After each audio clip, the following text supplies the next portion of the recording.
يا مساء الجمال على احلى متابعين في الدنيا. فطيره كريب هتسد معاكي في جوع اخر الليل، سهله وبسيطه وهتجهزيها في 5 دقايق. حشوتها مرنه جدا، اي حاجه موجوده عندك في التلاجة هتحطيها وهتطلع تحفه. وانا داليا، لو اول مره تشوفيني اشتركي في قناتي على اليوتيوب، لايك وشير لو عجبك الفيديو. وولادك هتعجبهم الفطيره دي جدا، هيستظرفوها ويطلبوها منك دايما. يلا بينا نجهز عجينه الكريب في الخلاط. هنزل بنص كوبايه ميه وكوبايتين لبن، وعليهم 3 معالق كبيره مليانه من الزيت، ومعلقه صغيره ملح، معلقه صغيره سكر، ربع معلقه صغيره فلفل اسود، وهنزل عليهم بعدد 2 بيضه في درجة حرارة الغرفة. وهضيف كوبايتين من الدقيق متعدد الاستخدامات، بس هنزل بأول كوباية دقيق على الخليط واضربها كويس جدا في الخلاط. وبعدين هضيف الكوباية التانية وارجع اضرب الخليط كويس جدا، وهنزل بالخليط في بولة واحطه في التلاجة لمدة نص ساعة. الخليط هيتماسك، هيبقى اتقل معاكي وانتي بتجهزيه، هيديكي نتيجة احسن.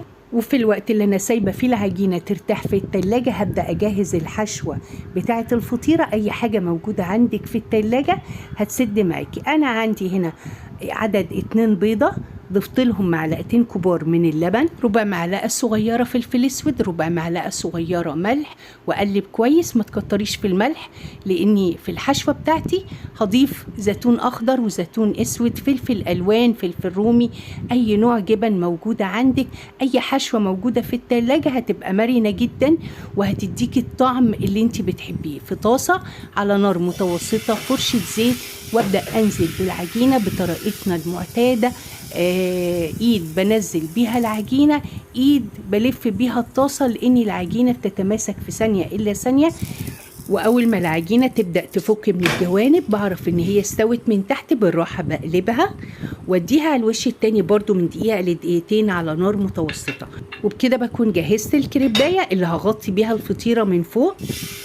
وبدات اجهز الكريبايه التانية اللي هي هتكون القاعدة اللي احط عليها كل الحشوة بتاعت الفطيرة دي. للأسف وانا بقلبها اتقطعت مني، فطبعا اصبحت ما ينفعش ان انا اجهز بيها الفطيرة. حطيتها في طبق ورايا، مش عايزة اقول لكم اتاكلت حاف من حلاوتها. وبدأت اجهز كريباية جديدة اللي هي هتكون اساس الفطيرة، واللي هيتحط فوقيها كل الحشو بتاع الفطيرة. اول ما الجوانب تفصل واتأكد ان الكريباية وشها استوى من تحت، بوطي النار تماما، بوطي النار بخليها شمعة، واروح اقلب الكريباية على الوش التاني عشان اطول فترة التسوية. اقدر في الفترة دي احط البيض على وش الكريباية اللي استوى، وانزل بكل الحشو بتاعي، الفلفل الالوان والزيتون والجبن وجبنة موتزاريلا وشرايح اللانشون. اي حاجه متوفره عندك في التلاجة حطيها، بسطرمه ماشي، جبنه رومي، جبنه شيدر، اي حاجه في الفطيره دي هتدي نتيجه تحفه. بعد كده بغطيها بالفطيره اللي عملتها في الاول، وابدا اكبسهم هما الاتنين مع بعض بايدي عشان يمسكوا في بعض، يبقوا حاجه واحده، ما تبقاش اللي فوق منفصل عن اللي تحت. وعند الحرف الخارجي للكريب هضغط باطراف صوابعي كويس جدا.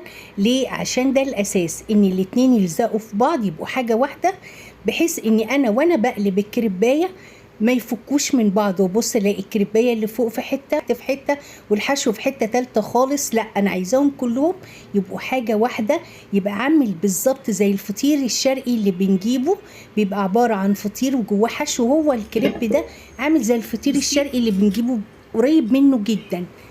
مرة تانية بأكد عليكي، وانتي بتقلبي الكريب اللي هتحطي فيها الحشو لازم توطي النار، تخليها شمعة، لاني وطيت النار خالص خليتها شمعة. شايفين وشها واخد اللون الذهبي الجميل، محمرة بس مش محروقة، مقرمشة، طعمها تحفة، عجبت بنتي جدا.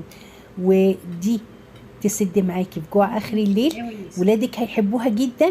عاملة شبه بالظبط الفطير الشرقي اللي بنجيبه، وطعمها يمكن احلى كمان لانها معموله في البيت، مخدومه جامد جدا. الحشو بتاعها مش اي حشو، لا ده انتي مكلفاه كويس. جربيها هتعجبك.